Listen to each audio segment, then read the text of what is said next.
이 시간 우리에게 주시는 하나님의 말씀은 누가복음 4장 21절에서 30절까지의 말씀입니다. 누가복음 4장 21절에서 30절까지의 말씀입니다. 하나님의 말씀을 경청하십시오.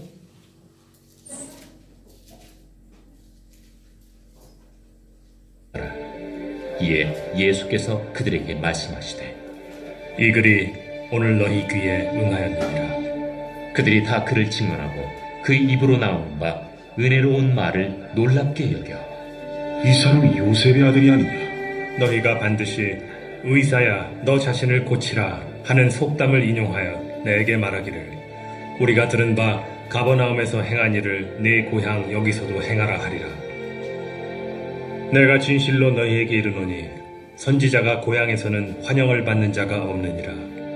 내가 참으로 너희에게 이르노니 엘리야 시대에 하늘이 3년 6개월간 닫히어 온 땅에 큰 흉년이 들었을 때 이스라엘에 많은 과부가 있었으되 엘리야가 그중 한 사람에게도 보내심을 받지 않고 오직 시돈 땅에 있는 사렙다의 한 과부에게 뿐이었으며 또 선지자 엘리사 때에 이스라엘에 많은 나병 환자가 있었으되 그 중에 한 사람도 깨끗함을 얻지 못하고 오직 수리아 사람 나아만 뿐이었느니라.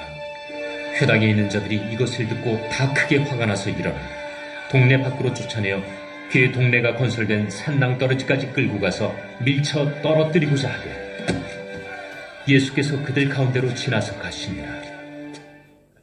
아멘. 이 말씀을 통하여 우리에게 내be시기 원합니다. 아멘. 오늘 읽은 본문 말씀은 지난주에 읽었던 말씀과 이어지는 말씀입니다. 지난주에 예수님께서 회당에 들어가셔서 이사야서에 기록되어 있는 자신을 향하여 예언되어져 있던 말씀들을 읽으시고 뭐라고 얘기하셨냐면 21절에 이 글이 오늘 너희 귀에 응하였다라는 이야기를 했어요. 굉장히 놀라운 표현이라는 것, 이것에 담긴 이 신학적이고 영적이고 깊은 의미가 지난주에 뭐라고 말씀드렸는데 다 기억하시죠? 네. 주님께서 말씀하시는 가난한 자에게 복음을 전하시고 포로된 자에게 자유를, 눈먼 자에게 다시 보게 함을 전파하고 눌린 자를 자유롭게 하고 주의 은혜를 전파하려 한다라고 하는 말이, 여러분 지난주에 제가 이 말씀을 드릴 때 핵심적으로 기억해야 될 게 이 눌린 자, 가난한 자, 눈먼 자, 땅을 빼앗긴 자 안에 데오빌로가 포함된다 안 된다라는 얘기를 해드렸어요. 포함된다고 그랬나요? 안 된다고 그랬나요? 네? 기억 안 나세요? 데오빌로 각하라고 하는 이 사람은 눌린 자, 가난한 자, 눈먼 자, 포로된 자에 해당된다 안 된다? 해당된다라고 말씀드렸어요. 즉 무슨 얘기냐면 예수님께서 이 말씀을 읽으실 때에 자칫 오해하면 가난한 자, 소외된 자, 눌린 자들이 해방되는 것이 복음이라고 생각할 수가 있어요. 그래서 해방되기 위해서 상대적으로 부유한 자를 잡아다가 단두대 처형시키고 누르는 자, 강압하는 자, 억압하는 자들을 다 죽여야 되는 것처럼 생각하면 안 됩니다. 이것이 우리의 배타성으로 드러나게 되면 기독교야말로 십자군 전쟁을 정당화시키고 다른 사람들을 죽여도 되는 것처럼 여기는 우를 범하게 돼요. 여러분, 예수님 입장에서 이 말씀을 하실 때 강한 자, 부유한 자, 누르는 자, 이들은 다 누구냐면 주님 자신입니다. 주님이 자기 자신을 쳐서 나를 죽여서 너희를 자유케 하겠다라는 의미로 하신 말씀이에요. 그래서 이 말이 너희 귀에 응하였다라고 하는 말이 뒤에 결과적으로 어떻게 일어나냐면 십자가의 죽으심으로 당신의 뜻을 이루시죠. 그러니까 이 말이 주는 의미가 굉장히 강했어요.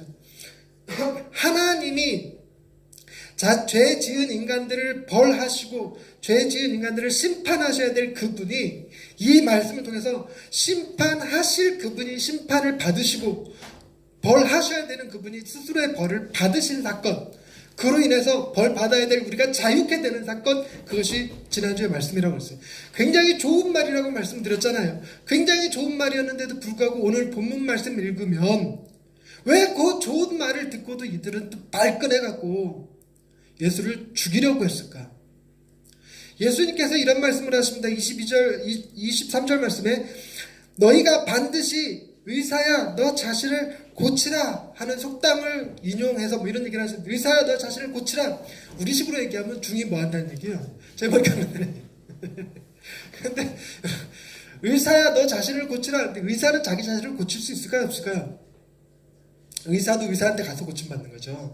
그러니까 의사이긴 한데 우리가 생각할 때, 제가 생각할 때 그렇거든요. 술 담배 하지 말라고 맨날 권면하는 의사가 지는 맨날 뭐 하냐면 술 담배 하더라고. 그리고 뭐 저 건강한 식습관 자기네들은 못해요. 인턴들 보세요. 먹는 거 자는 거 제대로 하나. 그러니까 그래놓고 뭐 다른 사람들은 잘 먹어야 된다고, 잘 자야 된다고, 뭐는 먹으면 안 된다고 이런 소리 하고 있고, 뭐 스트레스 받으면 안 되고, 과로하면 안 되고, 그 모든 걸 자기가 해요. 뿐만 아니라 의사들은 병균에 가장 쉽게 노출되어 있잖아요. 의사 간호사들이 우리는 저 독감 환자라고 가서 문병도 안 가는데 의사는 가야 되는 거잖아. 늘 붙어 있어야 되는 거잖아. 그러니까 의사는 취약할 수밖에 없어요. 그러다 보니까 의사가 병에 걸리면 그 의사한테 치료받고 싶을까? 아니, 의사가 관절염이 있어갖고 쩔뚝쩔뚝거려서 관절염 전문가라 해.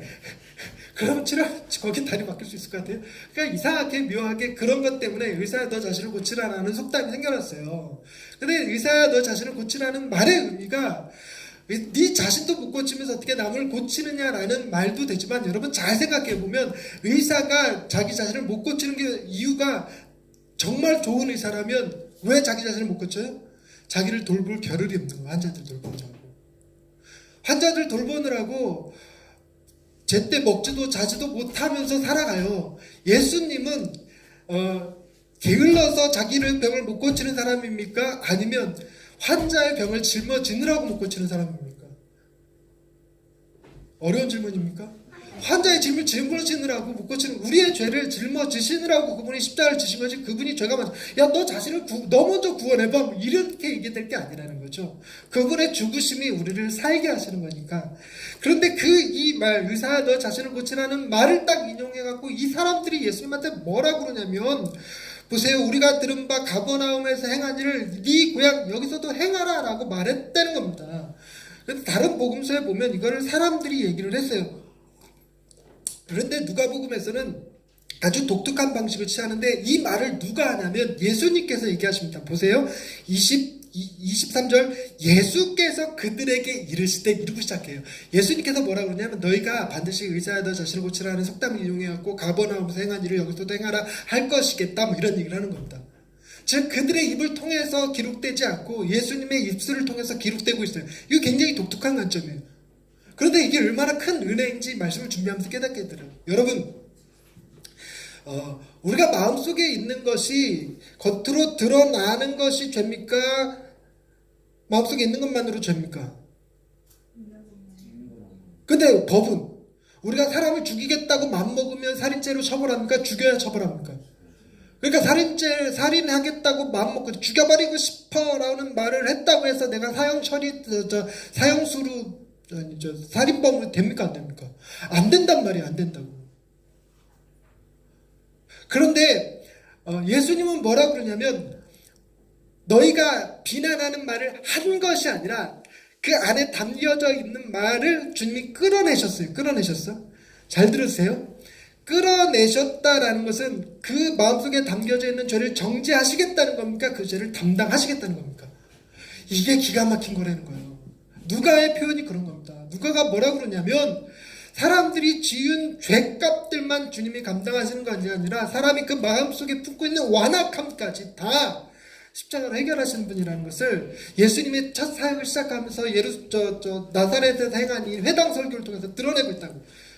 여러분, 우리가 당신은 착한 사람입니까? 나쁜 사람입니까? 라고 평가할 때 그 평가 기준은 그가 속으로 생각하는 말로 평가하는 게 아니라 그가 하는 행동으로 평가해요. 무슨 말인지 이해가 되시나요? 여러분, 내가 정민 씨를 훌륭하다고 얘기하는 건 그대가 여기 교회에서 행하는 그 수고로움 때문에 그러지, 그 단기 속으로 이땡땡 이걸 나한테 시키고 지랄맞게 아니 내가 어쩔 수 없이 나이가 제일 어리니까 이거 하고 있지, 그거 내가 봤으면 너 착하다고 하겠어 내가?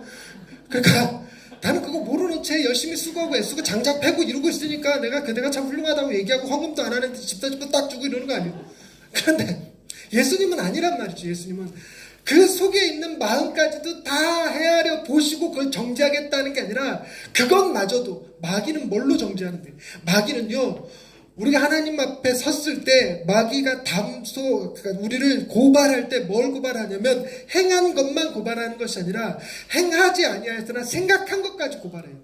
달리 얘기하면 뭐도 고발하냐면 우리가 하나님 앞에 나와서 예배를 드리고 있습니다. 예배를 드리고 있는데 예배 드리는 이유가 내가 예배 드려야지만 하나님께서 내게 복을 주시겠지라고 하는 그 생각 있죠. 생각. 그 생각 가지고 하나님 앞에 고발한다고요. 하나님, 제가 하나님 앞에 예배 드린 거요. 그거 하나님 좋아서 예배 드린, 하나님 기쁘게 하려고 예배 드린 게 아니라 지가 복을 받고 싶어서 예배 드린 거예요. 라고 고발한다고요. 반대로 우리가 예배를 빠지면 자칫 하나님께서 우리를 치셔서 우리가 손해볼까봐, 우리가 다치고 내 자식이 잘못될까봐 하는 두려움 때문에 어쩔 수 없이 예배를 드렸다고 치십시다. 그러면 우리가 보기에는 참 예배 신실하셔요. 두려움을 가지고 예배를 참석하고 계셨습니다. 이렇게 얘기하겠지만 마귀는 안 그렇다고요. 마귀는 그 생각 가지고 집요하게 파고들어서 하나님, 얘가 예배 드린 거예요? 예배 안 드리면 죽을까봐 그런 거예요. 그냥 이러고 참소한단 말이에요. 참소, 우리를 고발한다. 그럴 때 예수님이 뭐라고 그럴까? 내가 그들의 생각까지도 짊어지고 십자가에 졌노라. 마귀가 그 어떤 것으로 우리를 고소 고발을 해도 죄가 성립되지 않게 하시는 것, 이게 누가의 주장인 거예요. 기가 막힌 거죠. 그런데 가만히 이 말씀 들여다보면 또 묘하게 이런 생각도 들어요. 보세요. 가버나움에서 행한 일을 네 고향 여기서도 행하라. 이 얘기는 뭐냐면요, 누가복음 그 앞절에서 나오지 않지만 뒷절로 넘어가시면 31절 말씀 보세요. 이게 누가는 이거를 순서를 앞뒤를 바꿔버린 거거든요. 31절 말씀 보면 갈릴리 가버나움 동네에 내려오사 안식일에 가르치시며 그들이 이 가르치시며 놀란 이는 그 말씀에 권위가 있음이더라. 회당에 더러운 귀신 들린 사람이 있어요. 크게 소리질러 이르되 이 나사렛 예수여 우리가 당신과 무슨 상관이 있나이까 우리를 멸하러 왔나이까 땡땡땡땡. 진짜 35절 계속해서 꾸짖어 이르시되 잠잠하고 그 사람에서 나오라. 그 사람이 귀신이 떠나가더라 했던 내용이에요. 그러니까 가버나움에서 무슨 일을 행하셨냐면 귀신을 쫓아내는 일을 행했고, 그것이 온 동네에 소문이 났고, 그게 나사렛에 있는 사람들에게까지 소문이 났어요. 그래서 나사렛에 갔는데 누가는 이 순서를 뒤바꿔 놓은 것뿐이에요. 편집적인 의도로. 그런데 그런 가버나움에서는 귀신도 고치고 병든 자도 고치고 그랬으면 우리 나사렛에도 해봐. 말로만 그러지 말고 눌린 자 자유롭게 하고 눈먼 자 눈뜨게 하는 거, 그거 여기서도 해봐. 말로만 그러지 말고 하는 얘기예요. 여러분, 이거 우리도 정말 많이 하고 싶은 얘기 가운데 하나입니다. 우리가 간증 듣잖아요. 누구는 하나님 앞에 은혜 받아서 기도받고 안수받고 뭐 병 나섰다 그러고 눈이 좋아졌다 그러고 사업이 잘 됐다 그러고 그러는데 하나님, 그게 왜 우리 교회에서는, 이곳에서는 일어나지 않습니까? 저 어릴 적에 늘 품었던 의심이었어요. 왜 다른 교회에서는 시각장애인이 눈 떴다라고 하는 얘기들이 참 많은데 왜 그게 정작 우리 시각장애인 교회에서는 안 벌어지냐고. 눈 뜰 사람 천지예요. 그러니까 이런 것들이 늘 마음에 불만이었어요. 불만. 그러다 보니까 자연스럽게 제 안에 뭐가 생겼냐면 신유의 은사에 대해서 부정하는 생각이에요. 부정. 신유의 은사 자체가 없는 건 아닌데 성경에 기록되어 있으니까 분명히 있을 거예요. 귀신도 쫓아내고 병든 자도 고치고 심지어 죽은 자도 살려내리라는 걸 믿기는 하는데 실감되지 않아요. 왜? 내게서는 안 일어났으니까. 내 안에서는 하지 않으셨을까. 금리빨 사역한다고 알파 이런 데 가서 안수받으면, 기도받으면 아말간이 금으로 변환되더라. 그거 내가 정말 너무 보고 싶어서 갔어요. 그 집회 참석해서 갔는데 아말간, 내 주변에 있는 사람들 아말간이 몇 개 있나 봤더니 저 사람이 아말간을 가지고 있어요. 그래서 이것이 금으로 바뀌면 나도 믿어야지라고 생각했는데 아무리 기도하고 이 사람 뒤집어져가고 개거품 물고 막 쓰러지고 막 진짜로 금리빨로 변하는가 보다라고 생각했는데 아말간이었어요. 그런데 저쪽에 있는 사람이 금으로 바뀌었대. 저쪽에 있는 사람들이 난리가 났어요. 근데 저건 내가 확인한 이빨이 아니거든. 그랬더니 이 아말간 가지고 있던 사람이 나를 원망하는 거예요. 네가 의심해갖고 내게 안 변했다고.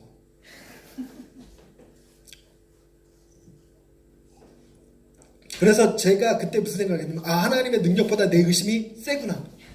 말이야, 당나귀야 그게. 이게 여담이기는 한데요. 그 군대 동기 중에 하나가 아이가 장애를 가지고 있어요. 장애. 그래서 치료를 받고 있어요. 우리 딸 다니는 치료실에 같이 치료를 받고 있는데 그 친구가 마음에 상처가 좀 생겼어요. 무슨 상처가 생겼냐면 교회에서 껄핏하면 그런데요. 아빠가 열심히 기도하지 않아서 애가 저런 거라고. 애가 병이 안 낫는 거라고. 그래갖고 제가 그 친구가 너무 힘들어하길래, 야, 네가 기도하지 않는 게 온 교회가 기도한 것보다 센가 보다. 목사가 능력이 얼마나 없으면 그 믿음 시원찮은 네 기도하는 한을 못 당해내갖고 온 교회가 울부짖고 기도한 것이 응답 못 받고 네 기도 안 한 것 때문에 애가 아파? 이게 말이 돼? 하나님이 너 의심보다 더 작으신 분이야? 뭐 이게 마음의 평안을 갖긴 하던데 어쨌든 내가 잘한 건지는 나도 자신 없어요.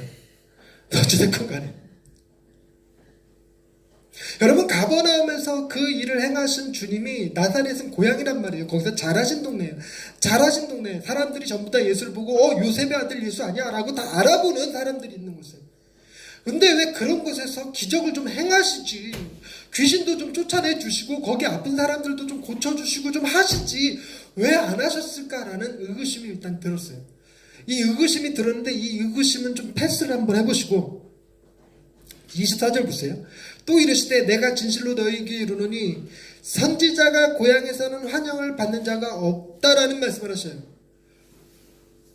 여러분, 지금 주님이 가버나움에서는 놀라운 일도 행하셨지만 잘하신 동네인 나사렛에서는 가봐야 뭐 하지 않을 걸 알고 계셨다고요? 환영받지 못할 걸 알고 계셨어요.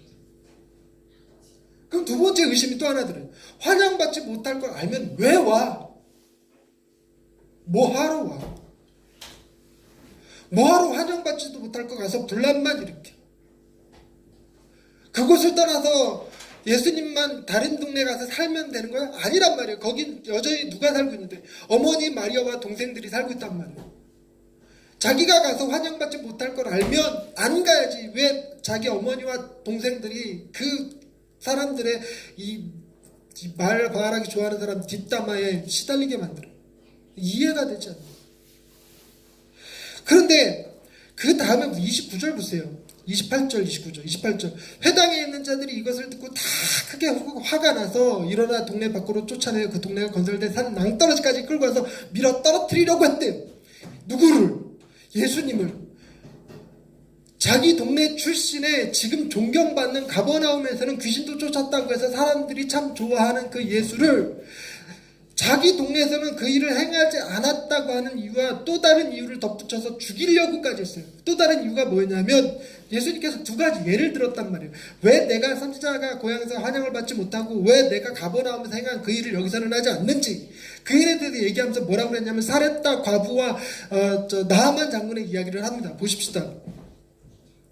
25절. 내가 참으로 너에게 이르노니 엘리야 시대에 하늘이 3년 6개월간 닫혀 온 땅에 큰 흉년이 들었을 때 이스라엘에 많은 과부가 있었을 때 엘리야가 그중 한 사람에게도 보내심을 받지 않고 오직 시돈 땅에 있는 사렙다의 한 과부에게 뿐이었다. 이게 무슨 얘기냐면 그때 당시 엘리야가 활동하던 당시에 왕이 아합 왕이라는 왕이 있었는데 이스라엘 역대 가장 사악한 왕으로 평가받는 왕이에요.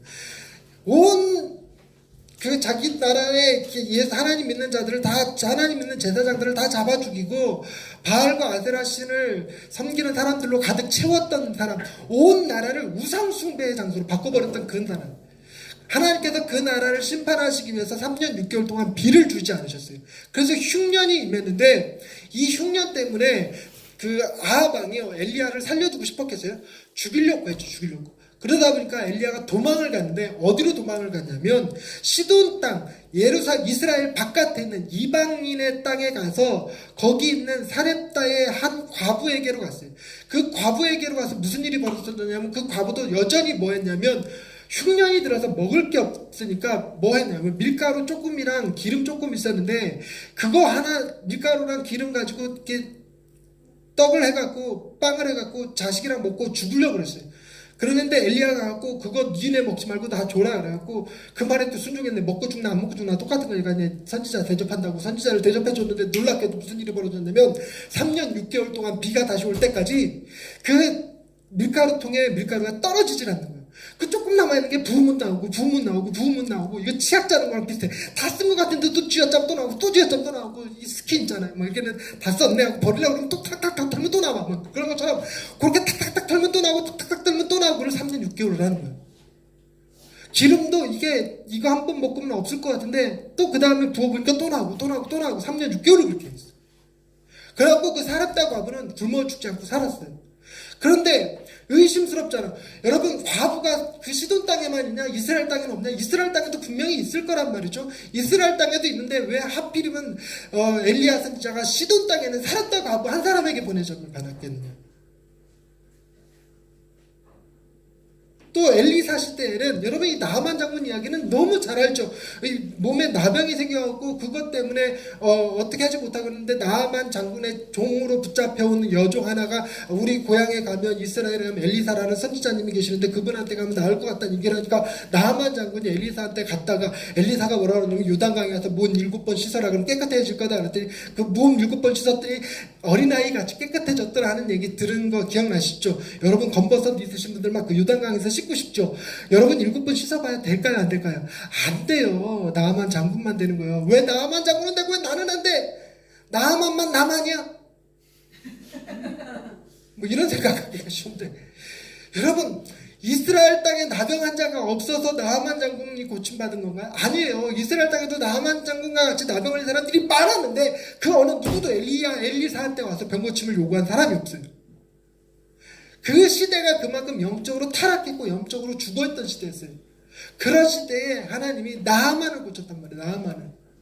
이 얘기를 한 즉슨 무슨 얘기냐면 니들이 완악하고 죄악이 많아서 니들한테는 행할 게 없어. 내가 어디로 갈 거야? 이방인한테로 갈 거야. 뭐 이런 얘기처럼 들리는 거예요.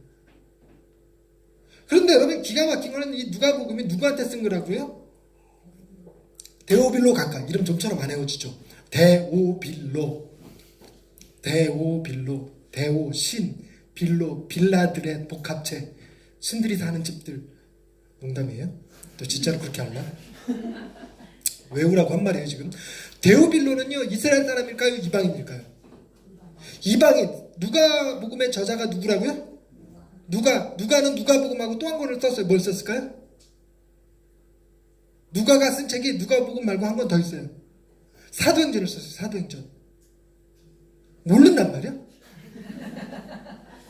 오 너무 좋아. 내가 이거 좋게 20-30번은 얘기한 것 같은데 또 얘기해도 된다는 거 아니야. 사도행전의 저자는 누가예요? 놀랍잖아요. 누가복음의 저자도 누가고 사도행전의 저자도 누가인데 여러분 누가복음의 저자가 누가복음을 쓰고 한참 뒤에 사도행전을 쓴 게 아니라 누가복음과 사도행전을 이어서 썼어요. 이어서 썼는데 사도행전은 뭐에 대한 이야기냐면 복음이 이방인들한테 가는 얘기. 그래서 사도행전 하면 떠오르는 사람이 예수님의 12제자가 아니라 바울이에요. 바울을 하나님께서 예수님께서 불러내서 뭐라고 하면 내가 너를 이방인의 사도로 삼는다. 그래갖고 결국 이 사도행전의 이야기의 끝이 어디 가서 끝나냐면요. 보십시다. 사도행전 28장으로 넘어가 보세요. 사도행전 28장입니다. 누가복음 다음에 사도행전 아닙니다. 요한복음이 끼어 있어요. 그렇기 때문에 여러분들이 헷갈릴 수 있어요. 두 사람이 같은 사람이야? 같은 사람입니다. 사도행전 28장에 보시면 끝에 가서 28절 말씀 30절 31절은 그 첨언이고 28절 말씀이 결론입니다. 28장 28절 말씀 한 목소리 읽어볼게요. 시작. 그런즉 하나님의 이 구원이 이방인에게로 보내어진 줄 알라. 그들은 이것을 들으려 하더라. 이걸 얘기하려고 지금 누가복음서부터 사도행전까지 쭉 쓰고 있는 거예요. 그러니까 데오빌로에게 무슨 얘기를 하는 거냐면 어차피 복음이라는 것이요 구약에서부터 예언되기를 뭐라고 예언됐냐면 엘리야는 사르밧과 아버에게 보내줬고 나아만 장군은 엘리사에게 고침받았고 이런 얘기들을 하고 있는 거예요.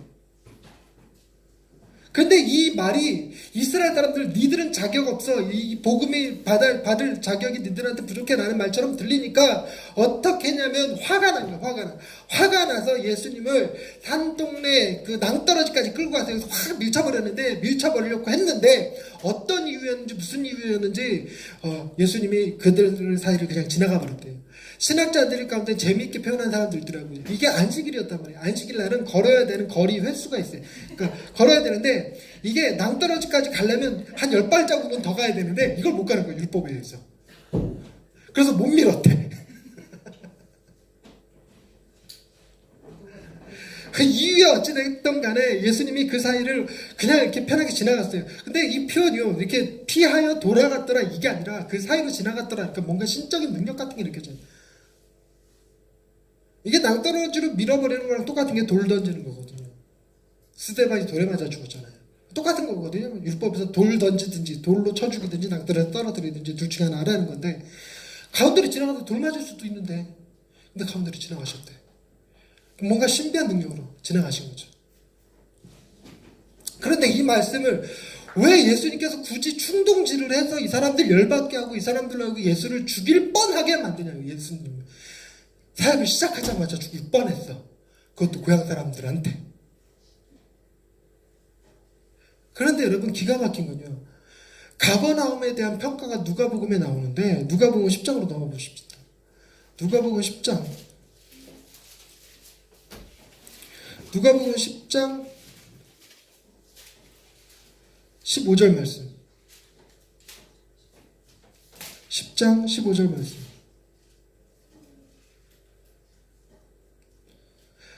가버나움아 네가 하늘에까지 높아지겠느냐 음부에까지 낮아지리라. 이 말은 어떤 배경에서 나온 거냐면 예수님께서 제자들 보내갖고 복음을 전파하게 했는데 그 제자들을 받아들이지 않는 동네들에 대한 심판의 메시지를 담고 있는 건데, 심판할 때 뭐라고 얘기하냐면 13절에 화 있을진저 고라시나 화 있을진저 벳세다야 너희에게 행한 모든 권능을 두루와 시돈에서 행하였더라면 그들이 벌써 배옷을 입고 제에 앉아 회개하였으리라. 심판 때 두루와 시돈이 너희보다 견디기 쉬움이라 하고 고라신이라는 동네와 벳세다라고 하는 동네에 대해서 두루와 시돈을 빗대서 하늘에서 불비가 쏟아져갖고 사해바다 속에 잠겨버린 그 도시 소돔 땅을 비교하면서 이들을 심판할 것에 대한 얘기인데, 그 심판받을 대상들 가운데 누가 포함됐다고? 가버나움이 포함됐어요. 가버나움이 포함됐어요. 여러분 잘 생각해 보십시다. 가버나움은 주님이 능력을 많이 행하신 동네예요. 근데 나사렛은 행하지 않았어요. 둘 다 하나님 예수님을 믿지 않았어요. 둘 다 믿지 않았으면 누가 더 나쁜 거예요? 내가 누구한테 여기는 주구장창 밥 사주고 여기는 밥을 한 번도 안 사줬는데 둘 다 나 배신 때렸어. 누가 더 나쁜 놈이야? 그런 것처럼. 그러니까 예수님이 아시죠? 여기다가 나사렛에 가서 가버나움에서 행한 것처럼 기적을 행하면 여기가 예수님을 믿게 될까? 아니요. 어차피 예수님이 십자가에 달려 돌아갈 때 누구도 예수님을 떠나는데 제자들마저도 예수님 팔아버리고 예수님 부인하고 떠나버릴 텐데 나사렛이라고 믿을까? 아니란 말이에요. 그러니까 나사렛은 뭐에 포함시키지 않으셨냐면 심판받을 벳세다 고라신 가버나움 나사렛이라고 나사렛이 들어갈 뻔한 걸 빼주셨다고요. 여러분 이게 얼마나 기가 막힌 일이냐면요, 우리는 하나님 왜 저 사람한테는 능력을 행하시고 저 사람한테는 은혜와 복을 주시고 내게는 안 주십니까? 라고 원망할 때 아니에요. 하나님이 지혜가 있으셔서 내게 복을 주지 않고 내게 기적을 행하지 않는 것이 도리어 나를 지키시는 방법이라고요. 근데 하나님의 방법을 모르니 우리가 원망하죠. 여러분 생사고락이라는 말을 아시죠? 살고 죽고 즐거움과 기쁨을 나눈다고 하는, 즐거움과 고통을 나눈다고 하는 생사고락. 그대와 나는 생사고락을 함께한 사람입니까? 아니죠. 그대와 저 사람이 생사고락을 함께했죠. 근데 생사고락이라는 게 여러분 사는 게 있으면 반드시 죽는 게 있어요. 둘은 생과 사는 나뉘어지지 않습니다. 그래서 우리가 지금 살고 있는 겁니까? 죽어가고 있는 겁니까? 그렇게도 표현할 수 있단 말이에요. 삶과 죽음은 나눠지지 않아요. 그거와 동일하게 고통과 즐거움은 나눠지지 않아요. 여러분 자녀로 인해 행복합니까? 또한 자녀로 인해 고통스럽습니까? 그럼요. 그게 결혼하면 이 여자 때문에, 이 여인 때문에 내가 행복할 것 같지만 고통은 또 어디서 오냐면 이 여인 때문에 와요. 그래서 자석의 S극과 N극처럼 고락은 떨어지지 않는다고 그래요.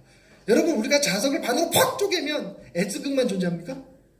아니요. N극이 또 생겨요. 그걸 또 반으로 확 잘라놓으면 그거 역시 S극, N극 같이 존재합니다. 그러니까 고락은 나뉘지 않아요.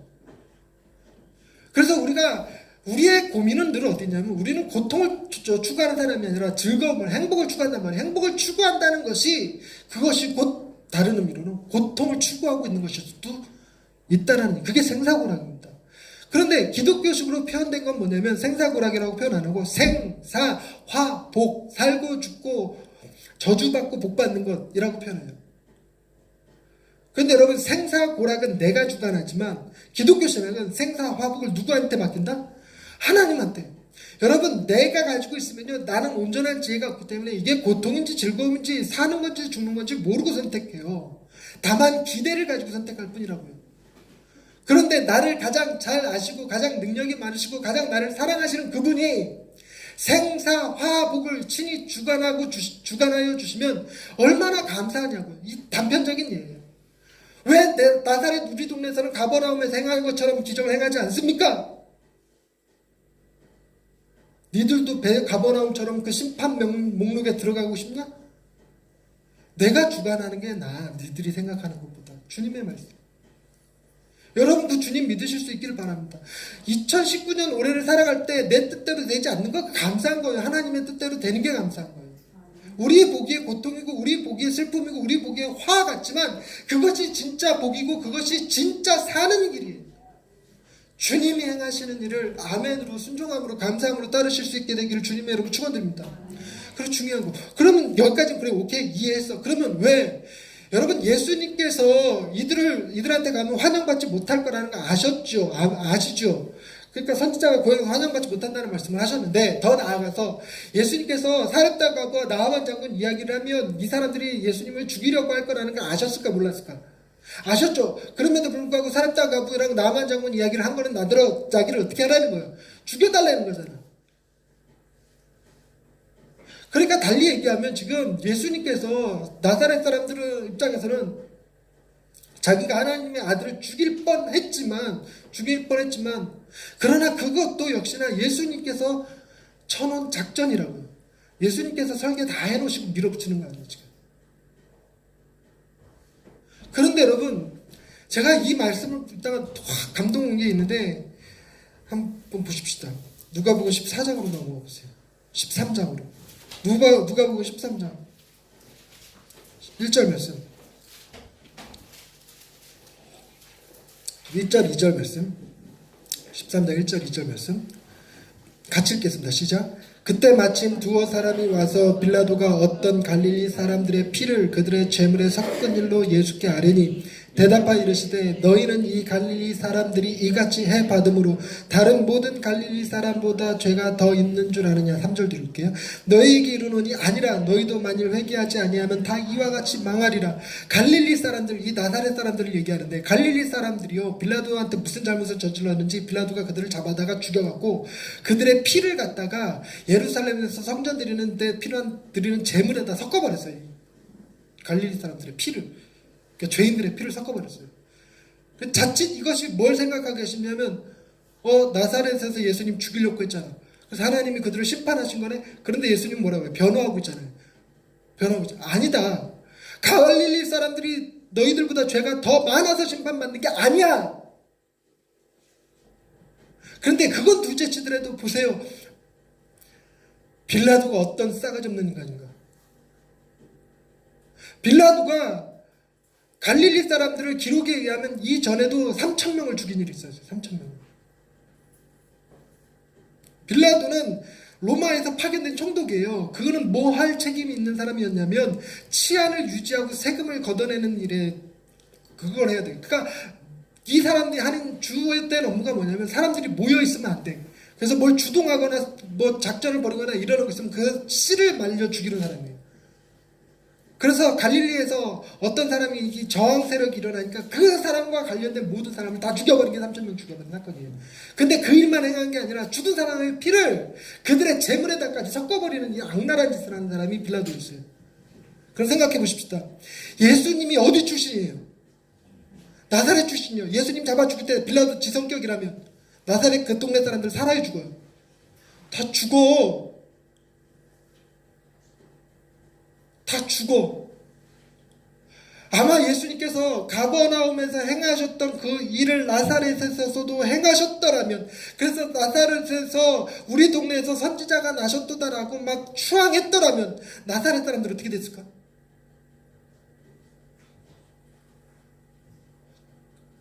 빌라도가 나사렛을 살려둔 이유가 뭐였을까? 나사렛 사람들이요 예수를 죽이고 싶은 만큼 싫어하는 사람들이에요. 나사렛이 살 수 있었던 이유는 예수를 죽이고 싶을 만큼 싫어하는 사람들로 되어 있었기 때문에 그래요. 그렇게 소문이 나 있었기 때문에 그래요. 그 소문 누가 만드신 거예요? 예수님이. 우리는 도무지 이해하지 못한 채 왜 나를 이렇게 벼랑 끝까지 모세요 하나님? 왜 나로 하여금 예수님을 미워할 수밖에 없게 만드세요? 왜 나로 하여금 하나님을 원망하게 만드세요라고 말하고 원망하는데 하나님의 계획 속엔 그래야 너 산다. 베드로야 네가 나를 모른다고 3번 부인해야 너 산다. 나사렛 사람들이요, 나 어릴 적에 나랑 같이 살았던 내 옆에 형이요, 내 옆집 이웃이요, 아저씨요, 아줌마요, 나 때문에 죽는 일 생기면 안 되잖아. 그러니 예수님이 능력이 없어서 가버나움에서 행하셨던 그 기적을 나사렛에서는 행하지 않으신 게 아니에요. 예수님께서 사렙과 가부랑 나아만 장군의 이야기를 하면 저 사람들이 열받을 걸 몰라서 얘기하시는 게 아니라고요. 여러분, 우리가 잘못 보면 예수님께서 나사렛에서 자라긴 하셨지만 나사렛에서 얼마나 왕따당하고 얼마나 구박당했으면 나사렛에서는 아무 기적도 행하지 않으시고 나사렛은 이렇게 나쁜 인간으로 만들어 놓으셨을까 생각하지만 아니에요. 주님이 나사렛을 얼마나 사랑하셨는가를 보세요. 얼마나 사랑하셨는가. 여러분, 여러분의 지금 형태의 상황이 예수 믿고 복 받는다라는 것과 거리가 먼 것 같은 삶을 살고 계실지라도 여러분의 삶의 모습이 도저히 하나님을 찬양할 수 없을 것 같이 고통스럽고 괴로운 상황일지라도 여러분 의심하지 말아야 될 게 하나 있으니 그게 뭐냐면 하나님이 나 사랑하신다는 사실이에요. 우리가 우리의 삶을 몰라서 그러지 우리의 삶을 100년이라는 시간을 길게 두고 보거나 아니면 영원이라고 하는 시간 속에 두고 보면 하나님이 우리를 지금 이 모양 이 모습대로 그대로 두시는 것 혹은 이 상태로 몰아붙이시는 것 우리를 사랑하시기 때문에 그렇다는 겁니다. 비록 우리가 예수님을 죽이고 싶어 할 만큼 싫어할지라도 그것이 하나님 우리를 미워서 행하신 일이 아니라는 거예요.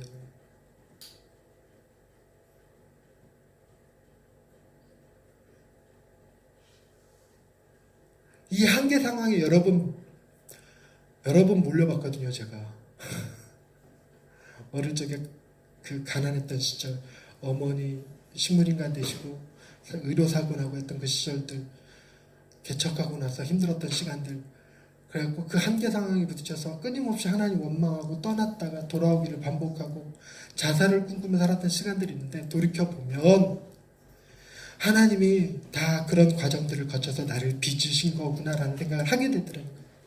그러니 지금의 힘듦과 어려움, 지금의 실패와 수고로움 이것도 결국은 뭐 할 것이다?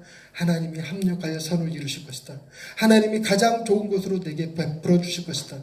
하나님이 나를 사랑하시기 때문에 지금의 내 상황이 이렇다라는 것을 보여주시는 거예요.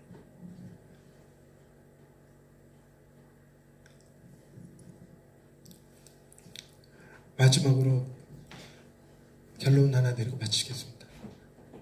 여러분 오늘 설교 제목 보세요. 배척당하신 예수. 알고 가셨어요. 그럼에도 불구하고 여러분 알고 가셔서 하신 말씀, 알고 가셔서 하신 말씀, 성령이 내게 임하시면 아니지, 성령이 내게 임하시면 아니라 말을 헛소리하고 있네. 주의 성령이 내게 임하셨으니 이는 가난한 자에게 복음을 전하게 하시려고 내게 기름을 부으시고 나를 보내사 포로된 자에게 자유를 눈먼 자에게 다시 보게 함을 전파하여 눌린 자를 자유롭게 하고 주의 은혜의 해를 전파하게 하려 하심이라 라고 하는 이거는요 여러분 소식입니까? 매뉴얼입니까? 뉴스입니까? 매뉴얼입니까? 어려운 거 물었나? 그러니까 무슨 얘기냐면 듣는 걸로 끝나는 겁니까? 아니면 무엇을 해야 된다고 얘기하는 겁니까? 듣는 걸로 끝나요. 소식이란 말이에요. 소식.